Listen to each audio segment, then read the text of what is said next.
30 minutes before the wedding, the bride disappeared, and what she left behind shattered everyone's hearts. The grand ballroom of one of Seoul's most luxurious hotels was glowing with thousands of white roses and crystal lights. A string quartet played softly as nearly 300 guests waited excitedly for the ceremony to begin. Business leaders, celebrities, family members, friends. Everyone was there to witness what the media had already called the wedding of the year. The groom, Kang Min-jae, was one of South Korea's youngest and most successful CEOs. Wealthy, respected, and admired, he had spent years building his company from the ground up.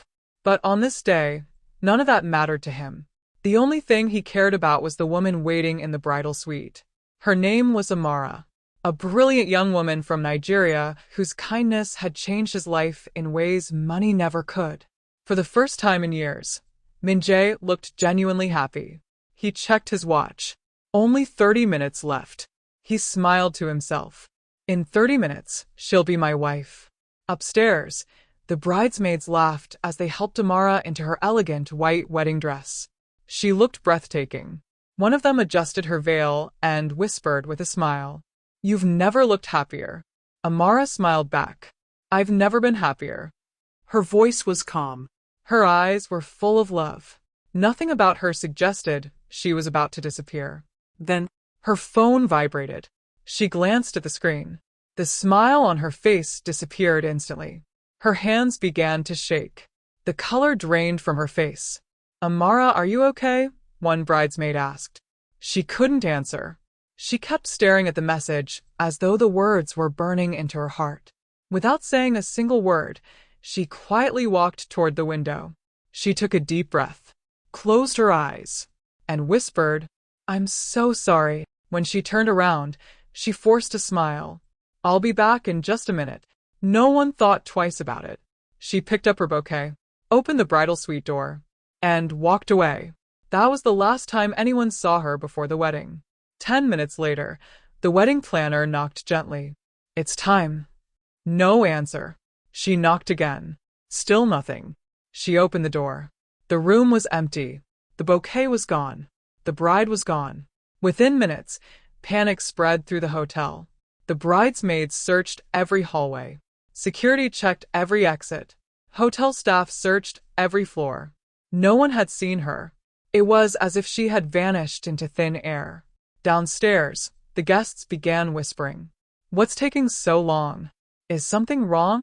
The ceremony should have started by now.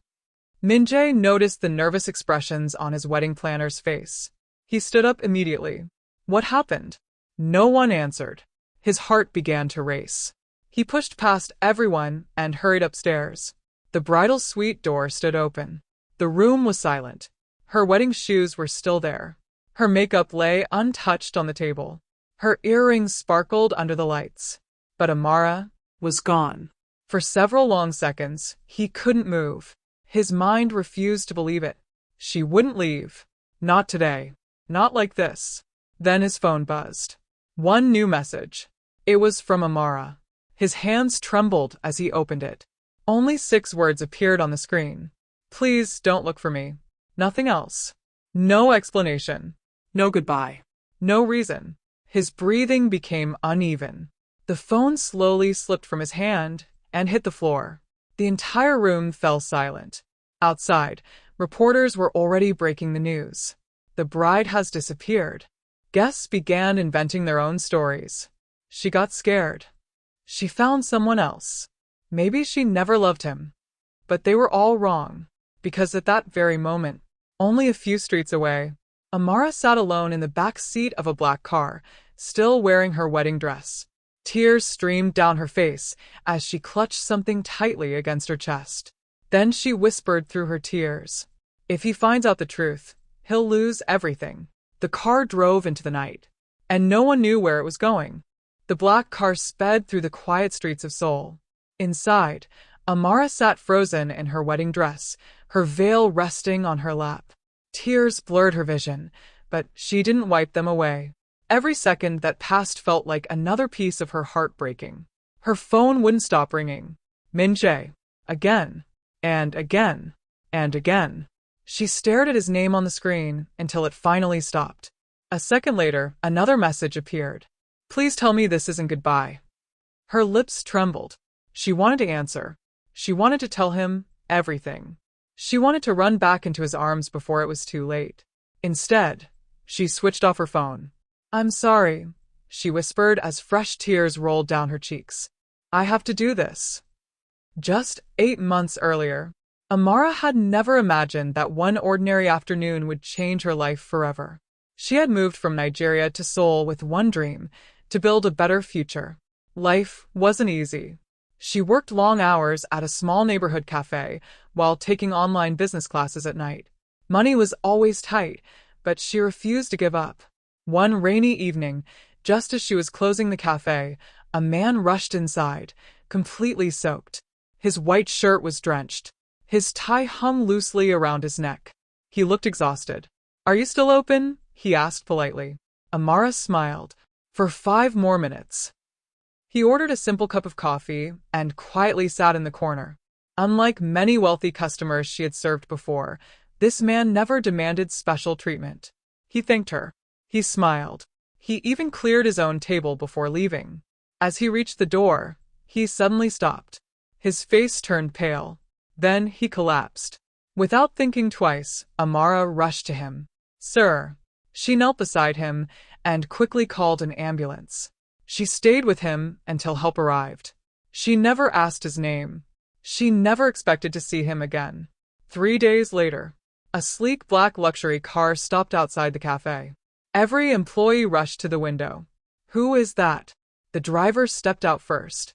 Then the same man walked in. Only this time, he wasn't wearing ordinary clothes. He was surrounded by security guards.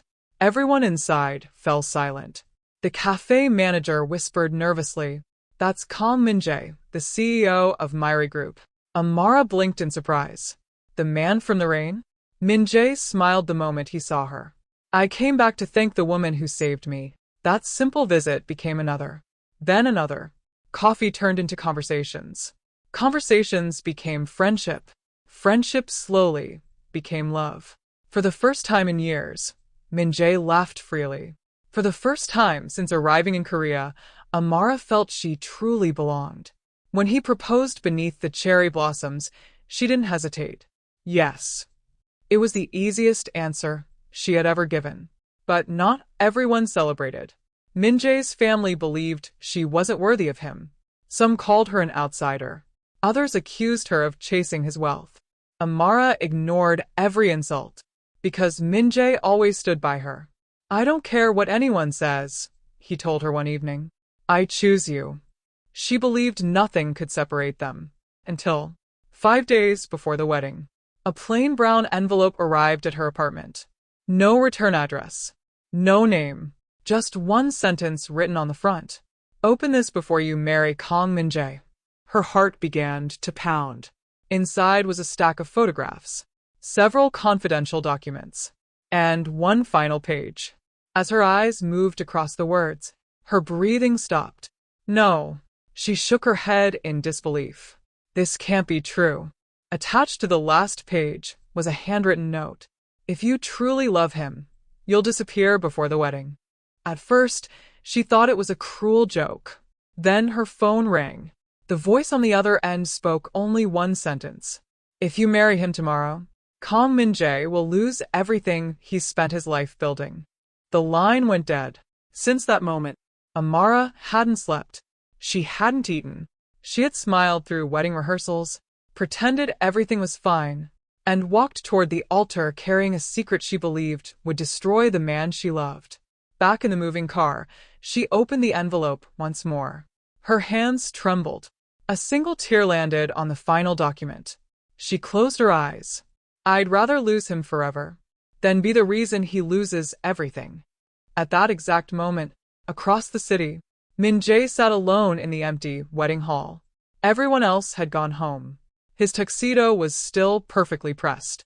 The wedding rings still rested in their velvet box. He looked down at Amara's final text. Then he quietly whispered, No, you didn't leave me because you stopped loving me. Someone made you leave.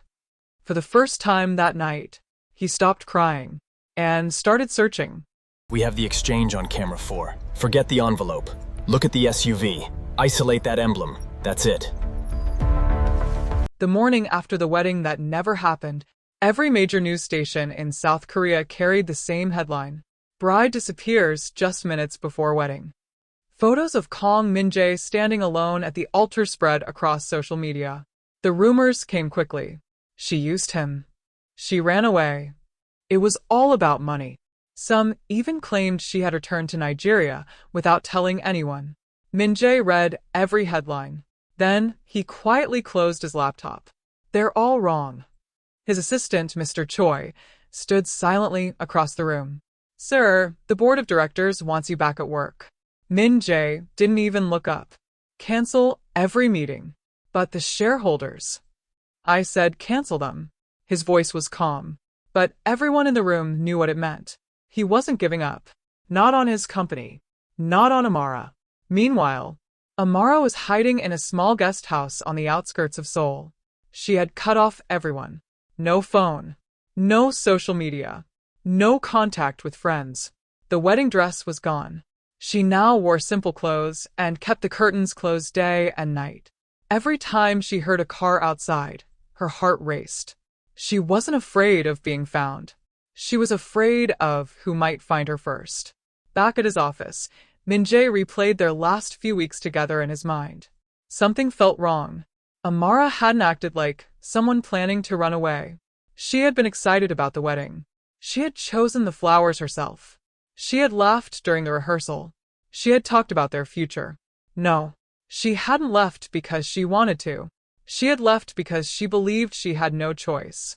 He suddenly remembered something. 5 days before the wedding, he had arrived early to surprise her with lunch.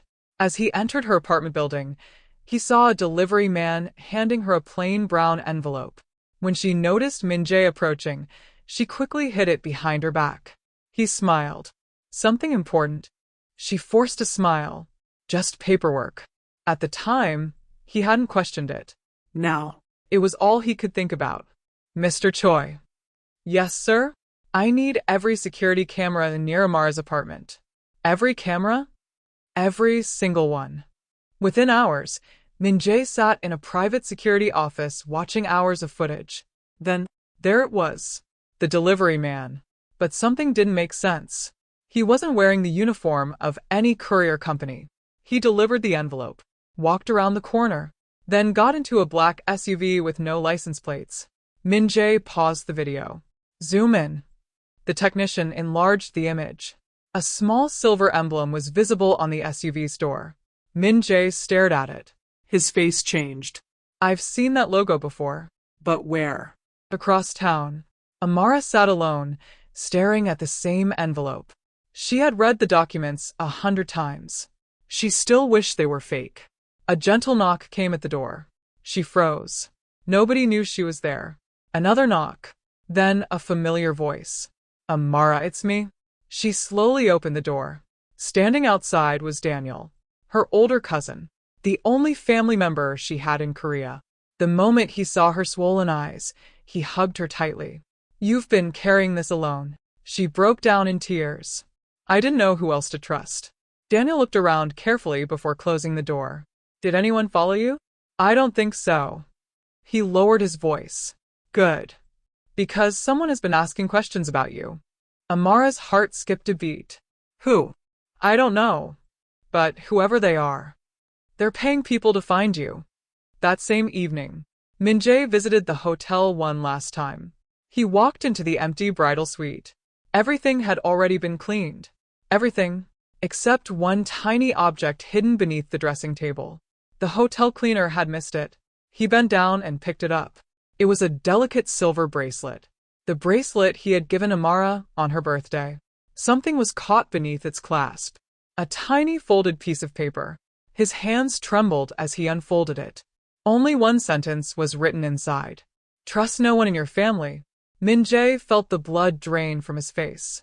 At that exact moment, his phone rang. It was an unknown number. He answered immediately. A distorted voice spoke slowly. If you want to see Amara alive, stop looking for her. The call ended. Min-jae stood frozen. For the first time, he realized this had never been about a runaway bride.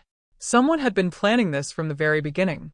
The anonymous call echoed in Min-jae's mind long after the line went dead. If you want to see Amara alive, stop looking for her. Instead of frightening him, it confirmed what he had believed all along. Amara hadn't abandoned him.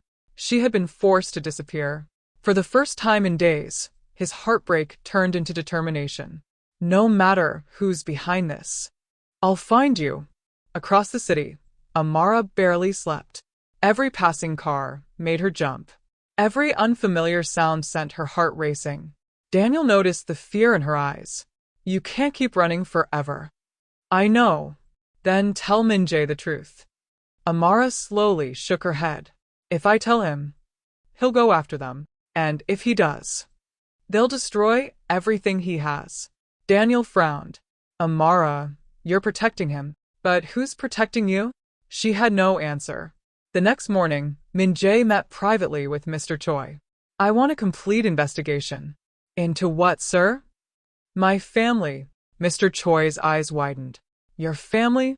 Someone inside knows more than they're saying. For a long moment, neither of them spoke. Then Mr. Choi quietly placed a thin file on the desk. I didn't want to show you this until I was certain. Min-jae opened it. Inside were financial records, private emails, confidential meeting schedules. One name appeared over and over again. Han Sung-ho, his uncle, the man who had helped build the family business, the man everyone trusted. Min-jae stared at the documents in disbelief. What does this mean? Mr. Choi took a deep breath. For the past 2 years, your uncle has been secretly moving company money through fake businesses. If the board discovers it, he loses everything. Min-jae looked confused. What does that have to do with Amara? Mr. Choi slid one final document across the table. It was a private investigation report. Amara's name was printed across the top. They investigated her months before the engagement. They wanted to find anything they could use against her. Min-jae clenched his fists. So, when they found nothing, Mr. Choi nodded. They created something instead. At the guest house, Daniel finally spoke the words Amara had been avoiding. Show me what's inside the envelope. Her hands trembled as she opened it. Inside were forged financial documents that falsely linked her to an international fraud case. There were fake bank transfers, fake signatures, fake contracts. Anyone who looked at them would believe she had used Min-jae's company to steal millions. Tucked behind them was another letter, the same one she had read over and over. If these documents reach the media after your wedding, Kang Min-jae will be accused of helping his foreign wife commit financial fraud. His company will collapse. His investors will leave. His career will be over. If you love him, disappear. Daniel's jaw tightened. They blackmailed you. I didn't know they were fake. I thought. She covered her face and cried. I thought I was the danger. Daniel gently held her shoulders. You were never the danger. You were the target.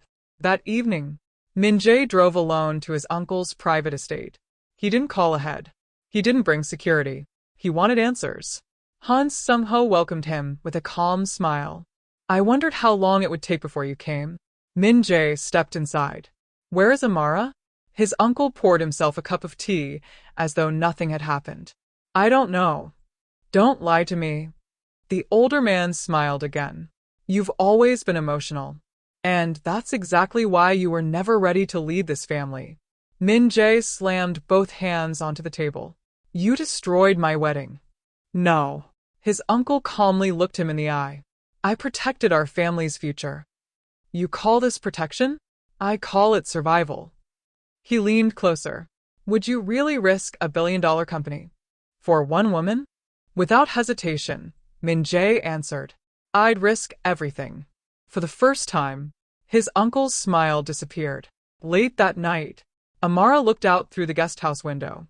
A black SUV slowly pulled up outside. Her heart nearly stopped. 2 men stepped out. Neither of them spoke. They simply stood by the gate, looking directly at the house. Daniel rushed to the window.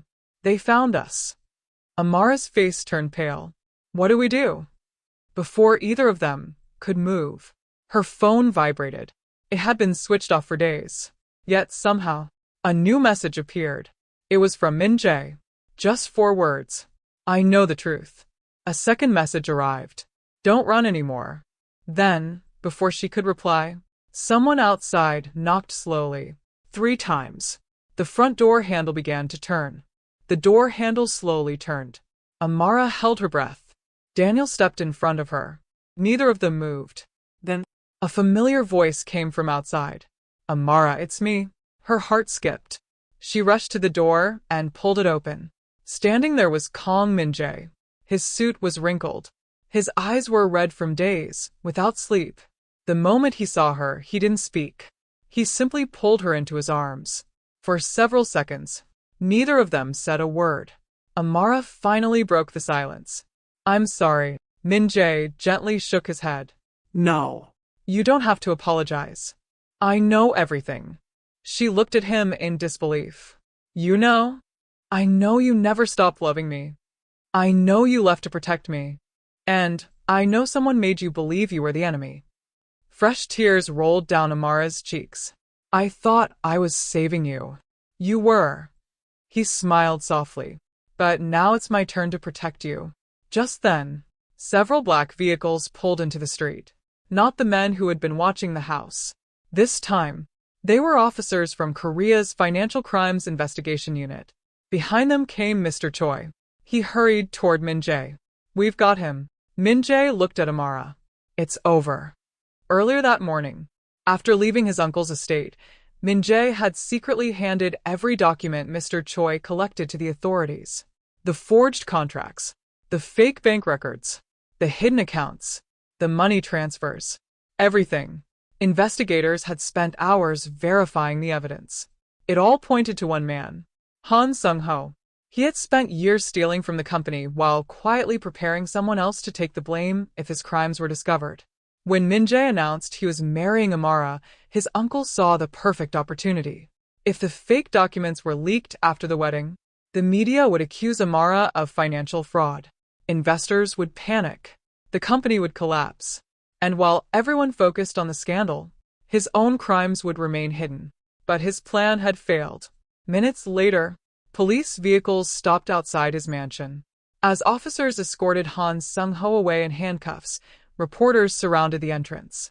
He looked straight at Min-jae. You chose love over power. Min-jae answered calmly. No. I chose the truth. Days later, the news channels that had once called Amara the runaway bride told a very different story. They apologized publicly. The investigation proved every document against her had been forged. Her name was finally cleared. Messages of support poured in from people across Korea and beyond. Many admitted they had judged her too quickly. Amara wasn't interested in revenge. The only thing she wanted was peace.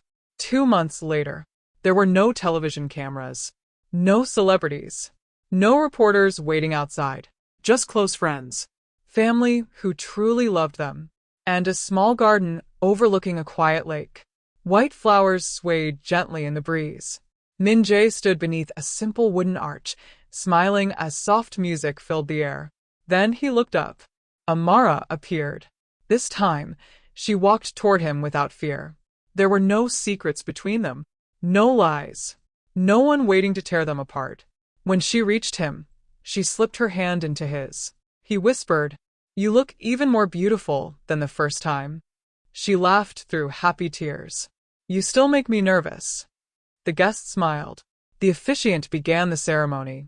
When it was time to exchange vows, Min-jae looked into her eyes. The first time we planned this day, I thought love meant protecting you from every storm. He gently squeezed her hand. But I've learned something. Real love doesn't run from the storm.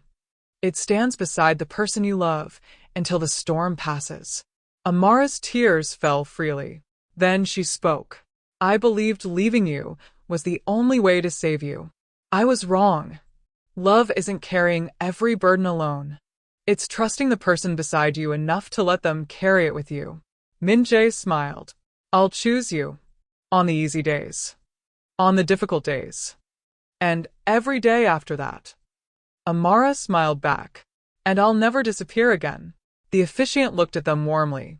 By the authority given to me, I now pronounce you husband and wife. Min-jae didn't wait another second. He kissed her as their family and friends burst into applause. For the first time in months, they both laughed. Not because life had become perfect, but because they had made it through together. As the celebration continued, Daniel walked over with a small gift. "What is it?" Amara asked. He grinned. "A reminder." She opened the box. Inside was the silver bracelet Min-jae had given her, the one found in the bridal suite. The tiny note was gone. In its place was a new engraving. "No more goodbyes." Amara slipped the bracelet onto her wrist. She looked at Min-jae. He took her hand. Together, they walked away from the altar they had almost lost, toward the life they had fought so hard to build. Sometimes the greatest love stories aren't the ones without heartbreak. They're the ones where two people refuse to let heartbreak have the final word.